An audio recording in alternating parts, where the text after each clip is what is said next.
Okay. The dwarves see you, like you've lost any element of like surprise or safety, and they're both like definitely got their eyes on you. So you won't be able to swoop in. Okay. They're aware of your presence. B, what do you want to say to the assembled crowd that's now in terror of your glowing wasp form? Well, I'm going to say to everyone, listen, you guys are pretty silly. If you're going to wipe out the only chance there is to turn everyone back into their normal form of stone. There's some like murmuring in the crowd, and someone from the crowd shouts like, what do you mean?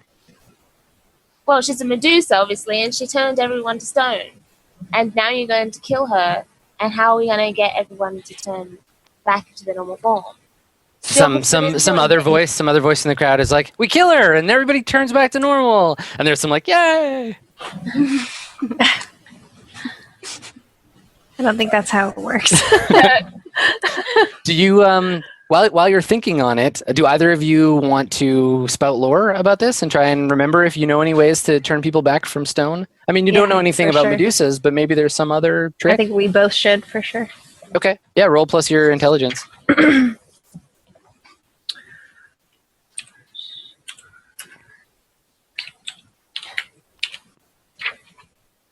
One. Oh, Jesus. Damn. All right. I got this. Hold on. Do I roll my -1 to this as well for being? Yeah, as long as we're in this scene, you'll have your -1. So first of all, though, I got two failures to to deal with. So I think that like your momentum, your authority is drained away by the sudden like, yeah, that's how we save, like, good idea, elf girl. We got to save everybody by killing her and draining her of her blood, and then we could use that. And like, there's all these like everybody's giving ideas, but they all involve murdering this poor woman. And that's okay. I don't mind. Yeah, and so like the one of the dwarves like lets go of her, and his like friend or brother or whatever grabs her, and the dwarf pulls out his like battle axe and like gets it up, and he looks like he's ready to like finish her off. Do we see Leo coming at this point? Yeah, so I think right when that happens, Leo comes out the back door into the alley. And he's with Sharr. No, Sharr is still frozen robot. I think I would, if I see Leo, I would probably fly to him. Mm-hmm. Getting rowdy. Hey guys, what are you doing with that Medusa? Anybody want to try and stop this guy from? Yeah, I'm gonna stop him. Okay, what are you gonna do? I can't use my heritage again, can I? No, your telekinesis is tapped out. Well, I'm gonna yell at him. Stop! Okay, you're kind of past at this, like you're past at this point. Like yelling stop won't do anything, especially if you can't like back it up with your psychic powers. So you'll have to physically intervene. Okay. I'm gonna try and push him.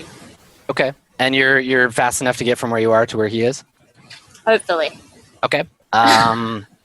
So I think I don't think it's a question of you getting there. I think it's a question of overpowering him, right? Because he's gonna fight back. So why don't you defy danger with your strength and tangle with this dwarf, and remember to roll. So this I think applies to your appetites, right? Because it's like, what was yours, glory and conquest?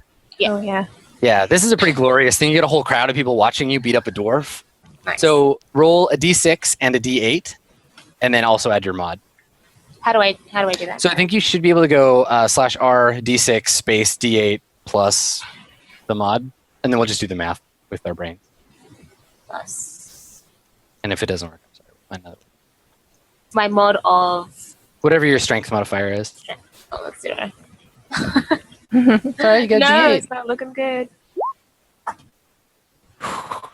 Okay, well, so you interpose yourself between Dwarven Axe and helpless Medusa, and you take the blow meant for her. It's very heroic, but you're going to take some damage. So Dwarven Axe, take roll a d8, and you take that much damage. Do you have any armor? You have 1, right? Yes, 1. Okay, so roll a d8, and then subtract whoops. subtract armor. That's perfect, you got it. -1. Yeah, so just you take 2 damage. Oh, okay. Yeah. Okay, so he doesn't like bury it in your face or anything, but you get hurt. She tries to pull away, like as he realizes he's hitting the Yeah, wrong target. Adam, I think her roll actually didn't work. Her D8. The D6, D8 plus 0, 1. I think she just rolled a 9. Yeah. All Way to right. go, So roll should I do 20. it again? No, we'll just keep that result. Okay. So you actually got a 9. Oh. So I'll make it your choice. You can take the blow for her, or you can let her get hit, basically, because it's a hard choice, right? I'll take the blow. I figured you probably would. It's Okay. more glorious that way. Yeah, damn right. Okay. All right. So it's like a slow motion. You like dive in the way, and like the axe cuts into you. Maybe your telekinesis like holds it back, but you get hit with the axe. And like the crowd, despite being like pretty bloodthirsty for the Medusa, they're like, "Whoa, hold on, we didn't mean to like do that." And they all kind of like gasp and kind of stagger back. The dwarf holding the Medusa lets go for a second, and she makes a run for it. What's everybody gonna do? Sweet. I've already flown back to Leo because my concern was him being unfrozen, and since he's out here, he's clearly fine. Yeah, he looks really drunk. His eyes are like kind of rolling back in his head, and he's like wobbling around a little bit. So I think I would deduce that it's wearing off and try and find B and tell her like, "Hey, our friends are fine. Come back." Okay. 'Cause Yeah, it's I mean getting ugly. everybody knows where B is. She's the center of attention. And the dwarf that attacked you, he like drops his axe and puts his hands up like he didn't mean to. He's sorry. He starts babbling to you in Dwarven. And unless anyone chases after her, the Medusa gets away, which is maybe the optimal thing for her to do at this point. She's Totally pretty badly hurt. Okay. So the crowd, for the most part, I think disperses. The fight has been drained out of them. And do you speak Dwarven? No. Okay, so he's apologizing to you in Dwarven. Like you can tell that much. He looks like really upset. He keeps like pulling on your arm and trying to get you to come back with him into the bar. Whoa, that's a bit forward. Yeah, there's something like. a little hesitant about that. Okay, Leo, what are you and Lyzel gonna do? Well, now that the crowd's dying, I want to go back in to get Sharr, because if Haig is still frozen, I just want us to grab the satyr and get the hell out of here. Okay, so Sharr, while this is happening, the beholder comes back into the bar, and you can see him from your limited point of view. Your vision is sort of returned to normal. You're not having like death visions anymore. So you see this big floaty eyeball guy come in, and he's got his big eye closed. He's looking around with his little eyes, and when he sees kind of what happens, he opens his larger eye and starts kind of sweeping the room. And as his gaze falls over people that have been turned to stone, they start to sort of melt back to themselves. So when he looks at you, your unintentional stone form goes away.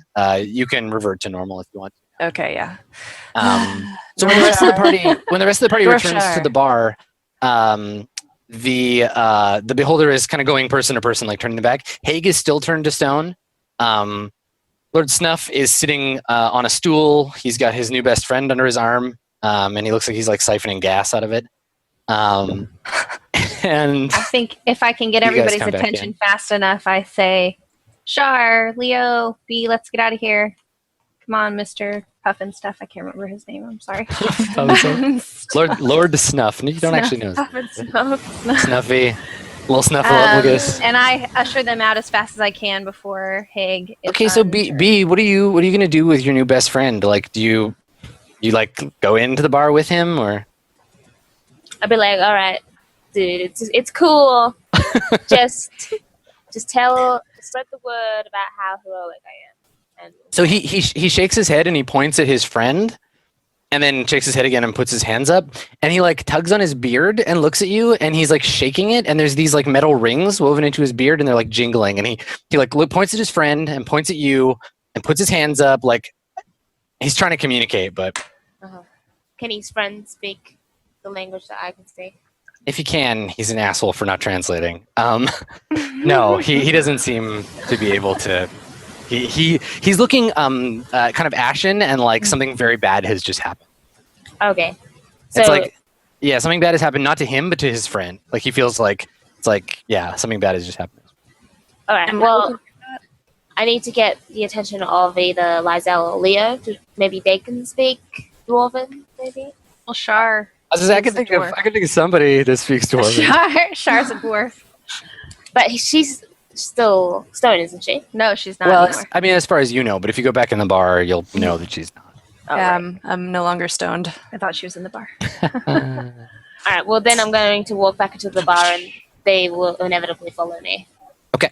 Yes, they definitely will. Okay, so Sharr, you, when the door opens, you see B come in.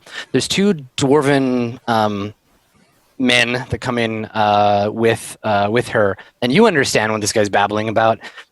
He keeps saying to her that it's like a blood debt that he needs to repay, and that, I mean, you know what that is, right? Like when dwarves are good at having swearing oaths and holding grudges, and this is the latter of the two. He has harmed her in some way, and you can see she's like wounded. He's harmed her in some way by accident, and he keeps telling her like, it's a blood oath, like you have to let me help you, please. And then he keeps saying, I have a witness. I can't go back to the clan and say I've shirked my oath. She looks, I don't know. How do you look, B? Are you like annoyed or concerned? I feel okay. Like I am a little injured, but I know that I will be fine. I've got some more elvish candy with me, and like my wounds will heal pretty fast. So I'm not too annoyed. Okay. What do you, Sharr, what are you gonna do when these dwarves come back in? Well, I go over to B and I say, B, first of all, are you okay? I'm good. Are you good? Okay. I noticed that these dwarves are following you, and you know, dwarves are very passionate people and are easily offended, but because of that, we are aware of offending other people, and they just want to pay you back. That's all. You don't have to be freaked out. So the dwarf, when he sees the two of you talking, he gets that he can use you to translate. And Sharr, in Dwarven, he says to you, and I assume you speak Dwarven. Yeah. All right. I don't want to assume. You know. It's a different dialect, but you know they're of similar stock. He says to you, he's like, "Oh, thank the stone, someone who understands me. Please tell her." So what's your name, sir? He says, "I'm called Frog." Frog.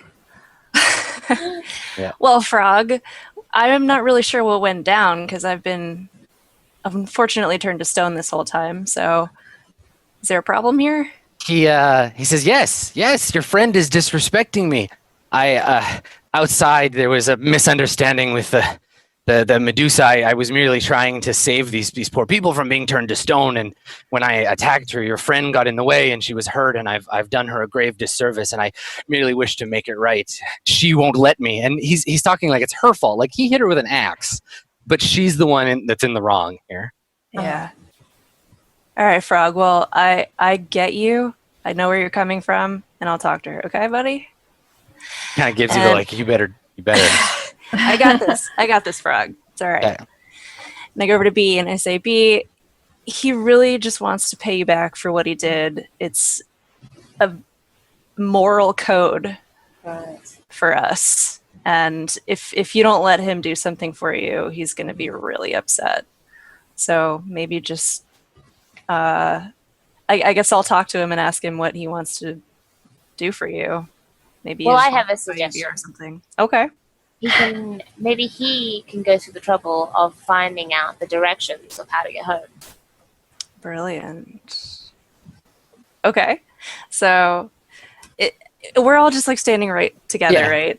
Yeah. Okay. Haig hasn't been deep stoned by the beholder yet. You can kind of like the beholder's making the rounds. He's got to apply everybody one at a time. Okay. I'm definitely Wait, like when did Haig telling- get stoned? Medusa Right at the stoned beginning, him. yeah, when the Medusa did her So like I'm room wide. right I now- had a chat with him though. No, you were talking to. You're right. Never mind. Fuzzy Pants. Yep. Sorry, I'm getting my guys confused. Stuff and stuff.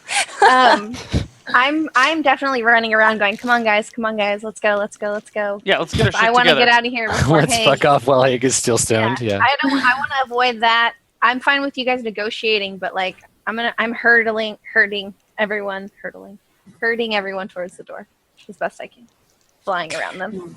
Frog keeps looking at Sharr, at you like, your friends are speaking a language I don't understand. This is really rude. So I say, hey, Frog, I have a proposition for you. How would you like to come with us and pay your debt back that way? I have to warn you, we're in kind of a lot of trouble, but we need to get out of here right now. And if you want to pay B back, we gotta go. He nods. He says, yes, one district. That's as far as I'll go. I think that's fair. He looks at his friend, and his friend nods like, yeah, that's a pretty fair trade. And he looks at you like, that sound good? Get you out of the district? Yeah, sure. Okay, he says, where are you trying to go? Do we know where we are yet? No one's asked. Where are we? Where are we? He looks at you kind of like, oh, you haven't been in the city very long, have you? No. He says, this parish, they call it Barrow Watch. Look, I can move it out of the map. Okay. I was going to say, Here make it somewhere. appear. Bang. It's Ooh. where Ditchwater used to be. Okay. He says, yeah, Barrow Watch. Not a very good place, but we were just passing through. Where are you going? The next one over. We're trying to get back to Ditchwater, but we've lost our entrance. Okay, he kind of Plane looks at you shifted. like and scratches his head. He's like, Ditchwater. Never heard of it. I can take you as far as the drainage. All right. Okay. Okay. Has anybody ever been to the drainage before? Yeah, I think Yeah, the range is you have? probably where I was thrown. Me and my brothers were like left. So If yeah, the so drainage is what I think it is. well, it's got drains. Why don't you spout lore about the drainage for us, and I can tell you a little Is bit about it. intel? Yes, please. Do I still have the -1 for being stoned? Yes. 6. Okay. The drainage, mark experience. The drainage is a parish that was taken wholesale from another plane that was being destroyed. Mhm. It's sort of like the last fragment of that plane. And the reason the drainage wasn't fully consumed by the city is that it's poisonous. The city can't eat it. So there's like a perfect circular barrier to it where the city just kind of stops and drainage starts.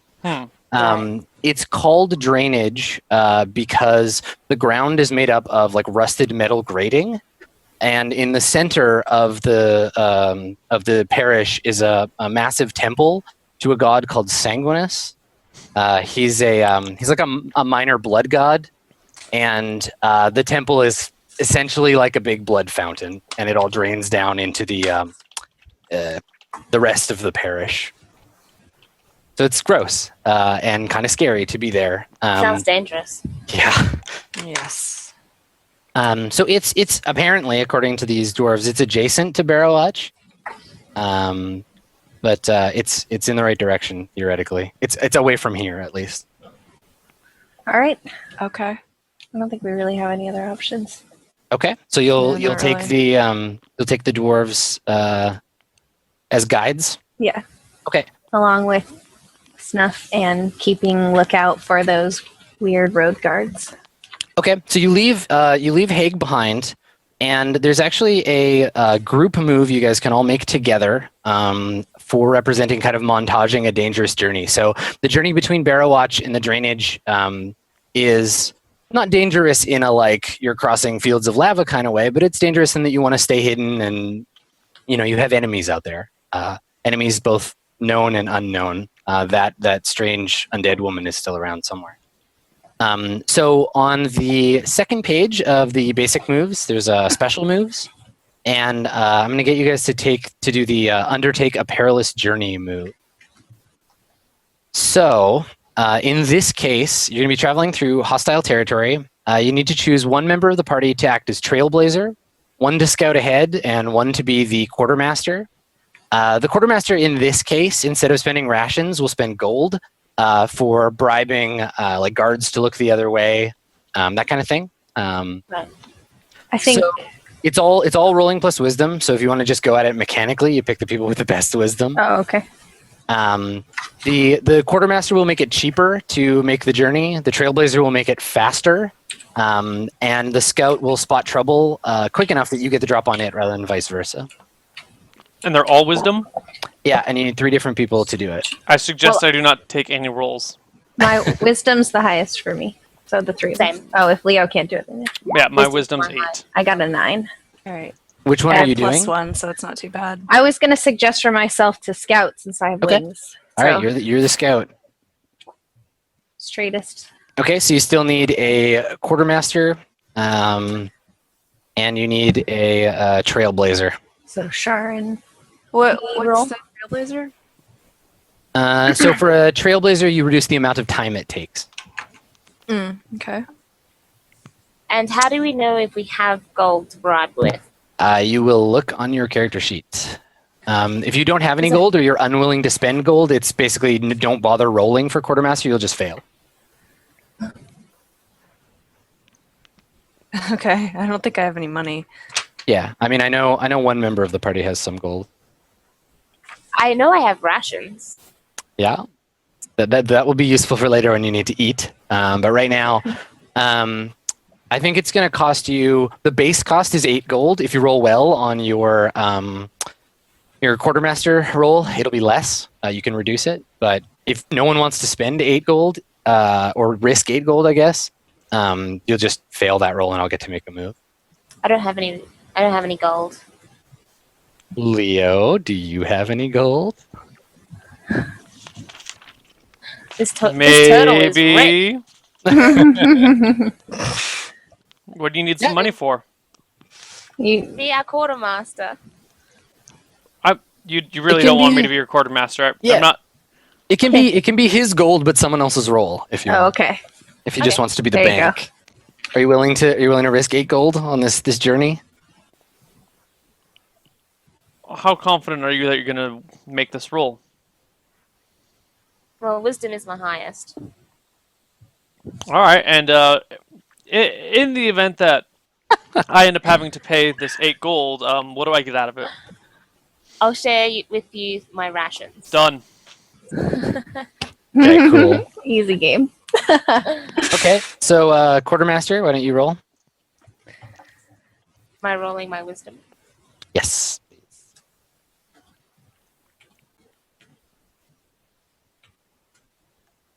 Okay, so it costs the normal amount.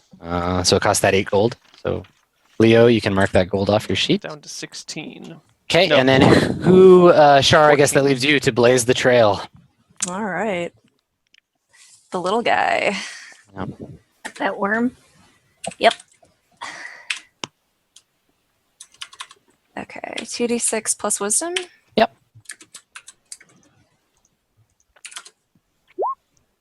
All right. So it takes as long as you expect. It doesn't take any longer, but you don't get there any faster. So it takes pretty much, and again, it's hard to judge like day and night around here, but it takes the better part of a day to navigate your way through Barrel Watch. It's all uphill. And by the time you guys get to the edge of the drainage, you're starting to feel the effects of being on your feet and being in stressful situations all day. Your stomachs are grumbling. Leo, you didn't get that pizza you wanted. So you'll probably, like, if you want to keep pushing yourselves, you can, but it would be safer and smarter to find somewhere to like hide out and eat. When you get to the edge of the drainage, all of the districts, like I described before, like all the parishes around the drainage kind of end on a hill, and the drainage is at the bottom. It's like a crater, essentially. It's maybe, I always have to do conversions in my head because my natural instinct is to describe things in how far they are away in kilometers, and they're like, nobody knows how far that I is.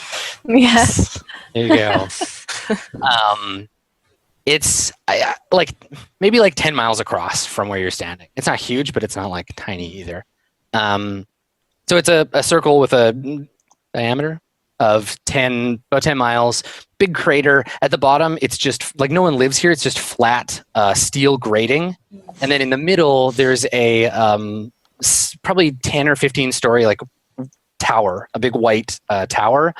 And from various places on the tower, pipes are spouting blood into the air, and then they land in the grating and then seep down underneath. The whole place smells like copper, like metal. There's this like heavy metal smell in the air. And you can hear, even from here, you can hear like flies buzzing around the entrance to this building. You get to the edge of it, and Frog turns to Sharr and says, he's like untangling one of the rings from his beard.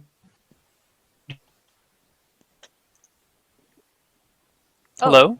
He says to you, tell her the debt is sealed, and he be iron ring to you. He says what? I'm sorry. Yeah, Cut what out is for a that? moment. Oh. He takes the iron ring out of his beard, holds it out to B, and then says to you, tell her that the debt is paid, essentially. There's a lot more like significance when he says it in Dwarven. It's Sure. not just a Either debt. It's like, yeah, but he's holding the ring out to you, like as a symbol that he's like done. Okay, I'm gonna take it and put it on my finger. Okay. You can mark in your inventory like Dwarven oath ring. It's marked with runes. It looks pretty old. It's got beard oil on it. Sick. Probably only fits on your thumb. I say, Frog, have you been here before? Is it remotely safe here? Where are we? This He looks looks at- crazy, man. He looks at you and he looks at the weird like ivory fang thing sticking out of the ground, and he says, he's like, well, I'll say this. The city chewed it up and spat it back out. Shakes his head. This place, I wouldn't stay here if I were you. And so that's a good place, I think, before you guys go into the drainage, a good place to take a break. Did we want to Okay. end?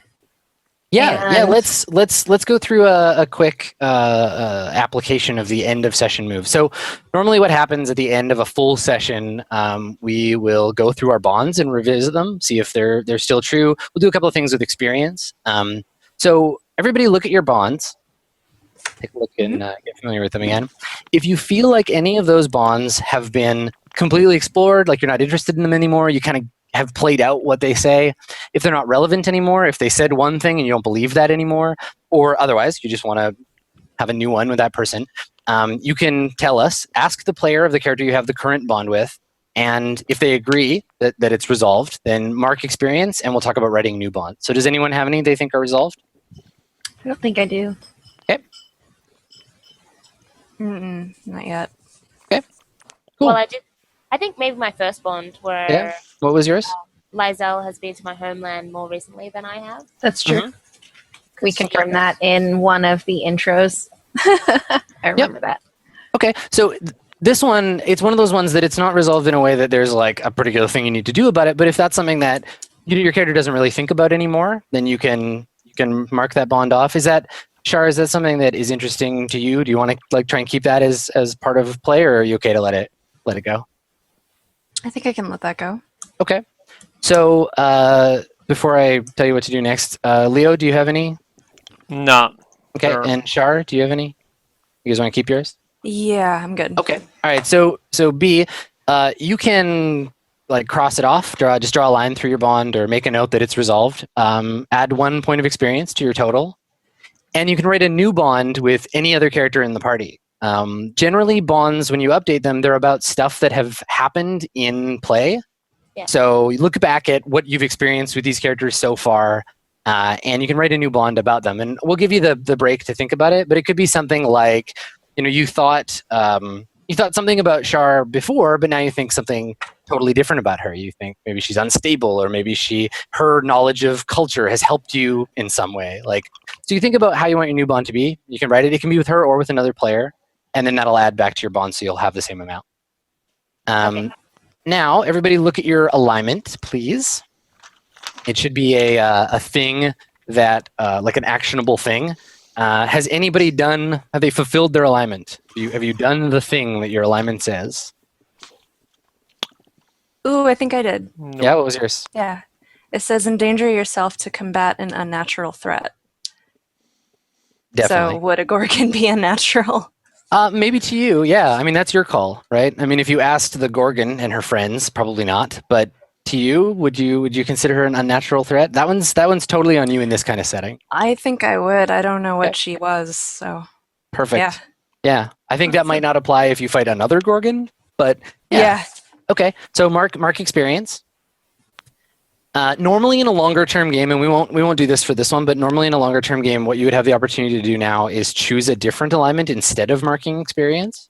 You could either choose another one from your character sheet, or you could write your own. So this is how characters like the Paladin, who only can be lawful or neutral to begin with, can become chaotic or evil.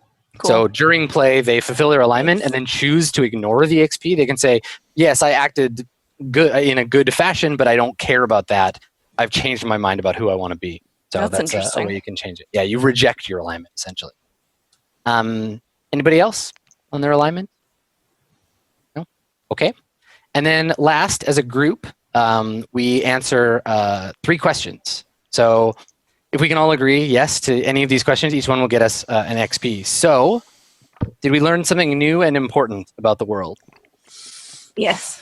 Pretty impossible not to say yes to on the first session. Yeah. So everybody mark experience. Woohoo! Okay. I got one. Did we overcome a notable monster or enemy? Yeah. Yes. Okay, what was the notable monster or enemy? Medusa. Medusa. Medusa and Heg. Okay. Mhm. So the reason I ask is because the Medusa would be as valid an answer as the anger of a mob or racist aggression. Those are that's a notable enemy, right? That was a problem you had to overcome. Yeah. sure. And then lastly, did as a group or individually, did you loot a memorable treasure? I Did you did. have- Yeah. I got a ring. Yeah. So you have the Dwarven Oh, Oath yeah. ring. I think that qualifies. All right. Okay. So everybody gets that experience as well. So you guys got 3 for each one. Does anybody have 8 experience? I have 7. So close. 6. I got 7. Cool. So what'll happen is once you have 8 experience, once you got 8, the next time that you have downtime, so you have like a couple hours to rest or you sleep overnight, you'll be able to level up. So we can talk about how that happens when we come to it. Sounds good. Cool. So let's take a little break. B, think about your new bond that you want to do, and then we'll pick up in the edges of the drainage. Ooh. Okay. See you guys in a moment.